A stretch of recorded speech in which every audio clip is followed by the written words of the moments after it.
Merci. Et maintenant, je passe la parole aux autres orateurs inscrits, en commençant par Monsieur Mitchell. 3 minutes. Madam President. Merci beaucoup, Madame le Président. Je tiens moi aussi à remercier nos rapporteurs, Monsieur Van de Camp et Monsieur Panzeri, pour leur rapport.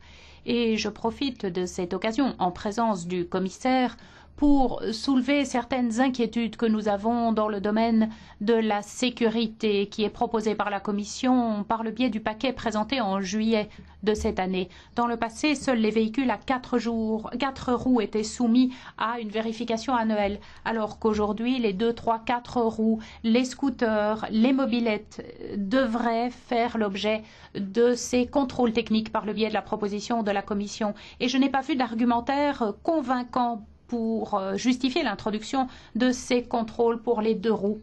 Et d'après une étude cofinancée par la Commission, apparemment seul 1% des accidents liés à des 2 roues découlent d'un problème technique. Il est clair que la sécurité routière, c'est vraiment notre fil rouge ici. En même temps, il est important, lorsque l'on procède à une évaluation de type sécuritaire, de comparer l'expérience vécue dans les différents pays de façon détaillée. Si vous prenez par exemple les Pays-Bas, on voit que le taux d'accident des motos est le plus faible, alors qu'il n'y a pas de contrôle technique obligatoire pour ces cyclomoteurs.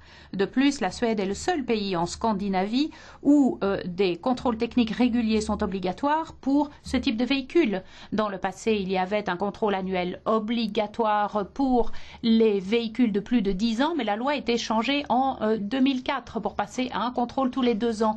Pourquoi? Parce que ces contrôle était tout simplement trop fréquent.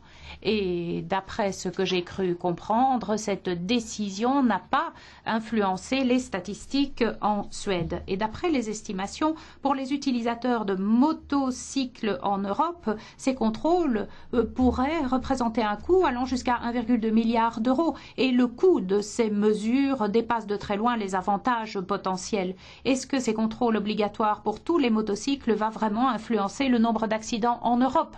Montrez-nous les éléments de preuve. Nous devons rester équilibrés, raisonnables, surtout en cette période qui voit des difficultés financières du côté des citoyens. Alors il est important d'avoir des règles harmonisées sur les exigences techniques de certains véhicules. Maintenant, le rapport que nous avons aujourd'hui sous les yeux envisage une simplification très claire du cadre législatif et nous permet de veiller à emprunter la bonne voie pour que les véhicules deviennent plus sûrs par le biais d'une harmonisation interne. Mais je pense qu'il est important d'harmoniser les politiques partout au sein de l'Union européenne, mais uniquement lorsque cela a un impact sur le terrain. Merci, Madame.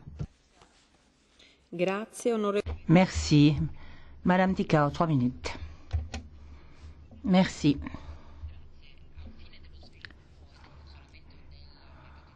Pour que le marché interne fonctionne bien, il va falloir modifier les systèmes nationaux